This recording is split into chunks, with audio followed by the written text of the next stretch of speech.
Anda nanya, Anda bertanya-tanya, Anda bingung, apalagi saya. Tetaplah menyerah dan jangan semangat. Hahaha.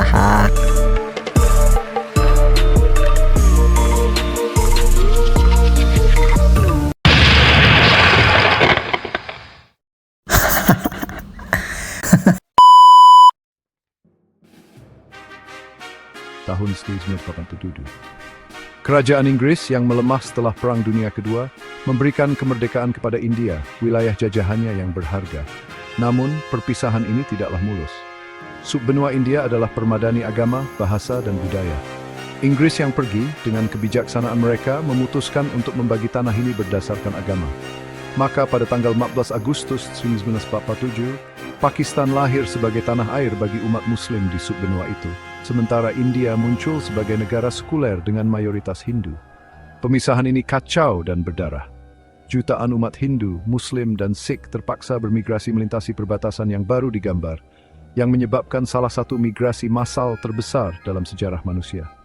Kekerasan meletus dalam skala yang mengerikan. Hindu dan Muslim yang dulunya bertetangga saling menyerang dalam hiruk-pikuk kebencian agama. Perkiraan jumlah korban tewas berkisar antara 200.000 hingga 2 juta. Bekas luka dari peristiwa traumatis ini terus menghantui subbenua hingga hari ini. Pemisahan itu tidak hanya membagi tanah, tetapi juga menabur benih ketidakpercayaan dan permusuhan yang mendalam antara India dan Pakistan, sebuah warisan yang terus membentuk hubungan mereka. Luka-luka akibat pemisahan masih segar ketika kedua negara yang baru merdeka itu berselisih tentang nasib Kashmir, sebuah negara dan kerajaan di Himalaya. Panggung telah disiapkan untuk konflik yang akan menentukan hubungan antara India dan Pakistan selama beberapa dekade mendatang. Terletak di tengah Himalaya yang megah, Kashmir, dengan keindahannya yang menakjubkan dan kepentingan strategisnya, menjadi rebutan antara India dan Pakistan sejak awal. Pada tahun 1947, ketika seluruh subbenua dilanda kekacauan pemisahan, Maharaja Hindu Kashmir, Hari Singh, menghadapi dilema. Penduduknya yang mayoritas Muslim mendukung bergabung dengan Pakistan, tetapi dia ragu-ragu untuk membuat keputusan. Memanfaatkan keraguan-raguan Maharaja, suku-suku bersenjata dari Pakistan yang diduga didukung oleh tentara Pakistan menyerbu Kashmir. Menghadapi kekalahan yang sudah di depan mata, Hari Singh bergabung dengan India, berharap bantuan militer untuk mengusir invasi tersebut. India menerbangkan pasukan ke Srinagar, ibu kota Kashmir, dan mendorong mundur para penyerbu. Ini menandai dimulainya Perang Kashmir pertama, yang berakhir dengan garis gencatan senjata yang ditengahi oleh Perserikatan Bangsa-Bangsa yang membagi Kashmir menjadi Jammu dan Kashmir yang dikelola India dan Azad Kashmir dan Gilgit-Baltistan yang dikelola Pakistan. Namun, gencatan senjata tersebut tidak menyelesaikan masalah mendasar tentang status akhir Kashmir. Baik India maupun Pakistan mengklaim seluruh wilayah tersebut sebagai milik mereka. Perselisihan tentang Kashmir menjadi landasan konflik India-Pakistan, memicu ketidakpercayaan, dan menyebabkan beberapa perang dan pertempuran yang tak terhitung jumlahnya di tahun-tahun mendatang. Perselisihan Kashmir yang belum terselesaikan, ditambah dengan ketidakpercayaan dan permusuhan yang mendalam, telah menyebabkan beberapa perang besar antara India dan Pakistan. Pada tahun 1965, perselisihan tentang Rann of Kutch meningkat menjadi perang besar, terutama yang terjadi di sektor Kashmir. Perang berakhir dengan jalan buntu, dengan kedua belah pihak mengklaim kemenangan. Namun, perang tahun 1971 memiliki konsekuensi yang lebih luas. Pakistan Timur yang dipisahkan dari Pakistan Barat oleh ribuan mil wilayah India telah bergejolak dengan ketidakpuasan selama bertahun-tahun. Tindakan keras brutal oleh tentara Pakistan terhadap kaum nasionalis Bengali di Pakistan Timur memicu krisis pengungsi besar-besaran dengan jutaan orang melarikan diri ke negara tetangga India. India yang sudah bersimpati dengan penderitaan rakyat Bengali melakukan intervensi militer untuk mendukung gerakan kemerdekaan Bangladesh. Perang tahun 1971 berakhir dengan kekalahan yang memalukan bagi Pakistan, yang mengakibatkan terbentuknya Bangladesh. Kekalahan ini semakin memperdalam kebencian dan ketidakpercayaan antara kedua negara.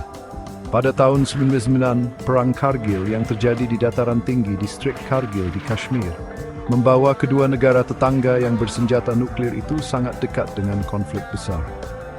Konflik Kargil yang melibatkan pasukan Pakistan yang menyusup ke wilayah yang dikuasai India menyoroti sifat hubungan yang bergejolak dan bahaya eskalasi yang selalu ada.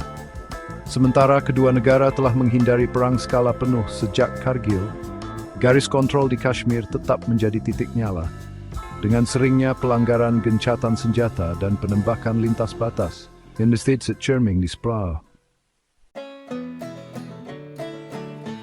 Setelah Perang tahun 1971, Pakistan mengalihkan strateginya untuk mendukung perang proksi di Kashmir.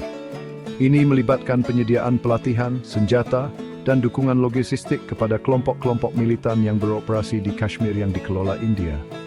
Kelompok-kelompok ini bertujuan untuk memaksa India melepaskan kendali atas Kashmir atau untuk mewujudkan penggabungannya dengan Pakistan. India, di sisi lain, menuduh Pakistan menggunakan terorisme sebagai alat kebijakan negara, tuduhan yang dibantah keras oleh Pakistan. Munculnya militansi di Kashmir pada akhir 1980-an dan 1990-an menyebabkan operasi kontra pemberontakan yang brutal oleh pasukan keamanan India. Konflik tersebut merenggut nyawa ribuan warga sipil, militan, dan personel keamanan, meninggalkan jejak pelanggaran hak asasi manusia dan populasi yang sangat trauma. Serangan teror Mumbai tahun 2008 yang dilakukan oleh Lashkar-e-Taiba yang berbasis di Pakistan menandai titik balik dalam hubungan India-Pakistan.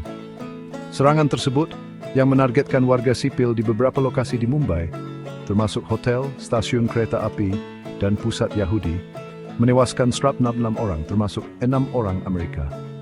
Serangan Mumbai membawa tekanan internasional pada Pakistan untuk menindak kelompok-kelompok teroris yang beroperasi dari wilayahnya. Sementara Pakistan mengambil beberapa langkah untuk menenangkan komunitas internasional, India tetap berpendapat bahwa Pakistan tidak melakukan cukup banyak untuk membongkar infrastruktur terorisme.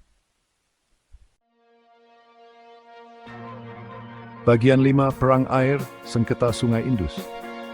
Persaingan India-Pakistan tidak terbatas pada tandan terorisme, itu juga meluas ke pembagian sumber daya air. Kedua negara berbagi sistem Sungai Indus, jalur kehidupan bagi jutaan orang di wilayah tersebut. Perjanjian Perairan Indus yang ditandatangani pada tahun 1960 mengalokasikan air Sungai Indus dan anak-anak sungainya antara kedua negara. Di bawah perjanjian tersebut, India diberikan kendali atas sungai-sungai timur, Ravi, Beas, dan Sutlej, sementara Pakistan mendapatkan sungai-sungai barat, Indus, Jhelum, dan Chenab. Namun, perjanjian tersebut tidak membahas semua masalah yang berkaitan dengan pembagian air. Sengketa muncul atas pembangunan bendungan dan proyek pembangkit listrik tenaga air di sungai-sungai barat oleh India. Pakistan berpendapat bahwa proyek-proyek ini melanggar perjanjian dan akan mengurangi aliran air di hilir yang berdampak pada pertanian dan mata pencahariannya. India di sisi lain menyatakan bahwa proyek-proyek tersebut berada dalam haknya berdasarkan perjanjian dan penting untuk kebutuhan pembangunannya. Sengketa air menambah lapisan kompleksitas lain pada hubungan yang sudah tegang. Perubahan iklim dan meningkatnya kelangkaan air di wilayah tersebut semakin meningkatkan pentingnya menemukan solusi yang berkelanjutan dan adil untuk pembagian air. Bagian 6, Brinkmanship Nuklir, Keseimbangan Teror yang Rapuh. Persaingan India-Pakistan mengambil dimensi baru yang berbahaya pada tahun 1998 ketika kedua negara melakukan uji coba nuklir, menghancurkan tabu nuklir global. Uji coba nuklir India yang dilakukan pada Mei 1998 diikuti oleh uji coba Pakistan hanya 2 minggu kemudian. Uji coba tersebut mengirimkan gelombang kejut ke seluruh dunia, menimbulkan kekhawatiran akan perlombaan senjata nuklir di Asia Selatan. Kedua negara menyebutkan ancaman dari satu sama lain sebagai justifikasi utama untuk program senjata nuklir mereka. India berpendapat bahwa senjata nuklirnya merupakan pencegah terhadap dukungan Pakistan untuk terorisme dan superioritas militer konvensionalnya. Pakistan di sisi lain memandang senjata nuklirnya sebagai penjamin keamanannya terhadap apa yang dianggapnya sebagai agresi India.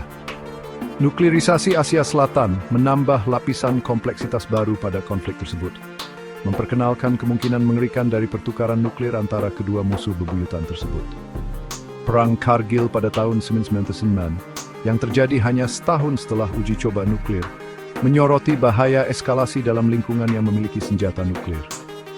Komunitas internasional yang khawatir dengan prospek konflik nuklir meningkatkan upayanya untuk mengurangi ketegangan dan mempromosikan dialog antar dan. Bagian 7, peristiwa terbaru dari Pulwama ke Pahalgam. Terlepas dari tekanan internasional dan ancaman pemusnahan nuklir yang selalu ada, hubungan India-Pakistan tetap bergejolak, ditandai dengan periode tenang relatif yang diselingi oleh gejolak berbahaya. Pada tahun 2019, sebuah bom bunuh diri di Pulwama, Kashmir yang dikelola India, menewaskan 40 personel paramiliter India. Serangan itu yang diklaim oleh Jaish-e-Mohammed yang berbasis di Pakistan menyebabkan eskalasi ketegangan yang tajam. India membalas dengan serangan udara terhadap apa yang diklaimnya sebagai kamp pelatihan teroris di Balakot, Pakistan. Pakistan membantah keberadaan kamp teroris apapun di wilayahnya dan menanggapi dengan serangan udara di instalasi militer India. Serangan Pulwama dan akibatnya membawa kedua negara sangat dekat dengan perang lain. Komunitas internasional sekali lagi turun tangan untuk meredakan ketegangan dan mencegah konflik yang lebih luas. Namun masalah mendasar yang memicu konflik tetap tidak terselesaikan. Pada April 2025, sebuah serangan teroris di Pahalgam, Kashmir yang dikelola India, menewaskan 26 orang, termasuk beberapa warga sipil. India menyalahkan serangan itu pada teroris yang berbasis di Pakistan dan menanggapi dengan serangkaian tindakan diplomatik dan ekonomi, termasuk menangguhkan partisipasinya dalam perjanjian perairan Indus dan menghentikan perdagangan lintas batas. Pakistan membantah terlibat dalam serangan itu dan bersumpah untuk membalas setiap agresi India. Serangan Pahalgam dan akibatnya menyoroti sifat hubungan yang rapuh dan bahaya eskalasi yang selalu ada. Bagian 8, dampak global, ancaman terhadap keamanan regional dan internasional. Konflik India-Pakistan bukan hanya masalah bilateral, itu memiliki implikasi yang luas jangkauannya bagi keamanan regional dan internasional. Persaingan antara kedua negara tetangga yang bersenjata nuklir tersebut telah memicu perlombaan senjata yang berbahaya di Asia Selatan, mengalihkan sumber daya yang langka dari pembangunan ke pertahanan. Konflik tersebut juga telah menghambat kerjasama dan integrasi regional, merusak upaya untuk mengatasi tantangan bersama seperti kemiskinan, perubahan iklim, dan terorisme. Asosiasi Asia Selatan untuk Kerjasama Regional atau SAARC, sebuah kelompok regional negara-negara Asia Selatan, sangat terpengaruh oleh persaingan antara India dan Pakistan. Konflik tersebut juga telah menyediakan lahan subur bagi kelompok-kelompok teroris untuk beroperasi, mengubah wilayah tersebut menjadi pusat terorisme internasional. Kehadiran kelompok-kelompok ini menimbulkan ancaman tidak hanya bagi India dan Pakistan, tetapi juga bagi dunia yang lebih luas. Komunitas internasional memiliki kepentingan untuk melihat penyelesaian konflik secara damai. Namun, meskipun upaya mediasi telah dilakukan selama beberapa dekade, solusi yang langgeng tetap sulit dipahami. Bagian 9, secerca harapan, jalan menuju perdamaian dan rekonsiliasi. Konflik India-Pakistan adalah salah satu konflik yang paling sulit di dunia, ditandai dengan ketidakpercayaan yang mendalam, beban sejarah, dan ancaman kekerasan yang selalu ada. Namun, di tengah keputusasaan dan pesimisme, ada secerca harapan. Kedua negara memiliki sejarah, budaya, dan bahasa yang sama. Kontak antar masyarakat, pertukaran budaya, dan acara olahraga memiliki potensi untuk menjembatani kesenjangan dan mendorong pemahaman. Kerjasama ekonomi adalah area konvergensi potensial lainnya. India dan Pakistan memiliki banyak keuntungan dari peningkatan perdagangan dan investasi. Saling ketergantungan ekonomi dapat menciptakan kepentingan dalam perdamaian dan stabilitas. Komunitas internasional dapat memainkan peran konstruktif dalam memfasilitasi dialog, membangun kepercayaan, dan mempromosikan penyelesaian konflik secara damai. Pada akhirnya, kunci perdamaian terletak di tangan para pemimpin dan rakyat India dan Pakistan. Kesediaan untuk terlibat dalam dialog, mengatasi masalah satu sama lain, dan menemukan titik temu sangat penting untuk memutus siklus ketidakpercayaan dan kekerasan. Jalan menuju perdamaian akan panjang dan sulit. Amis Sauvage, Julie, kami sim denting de Colbert, di middle spots in very uncounted.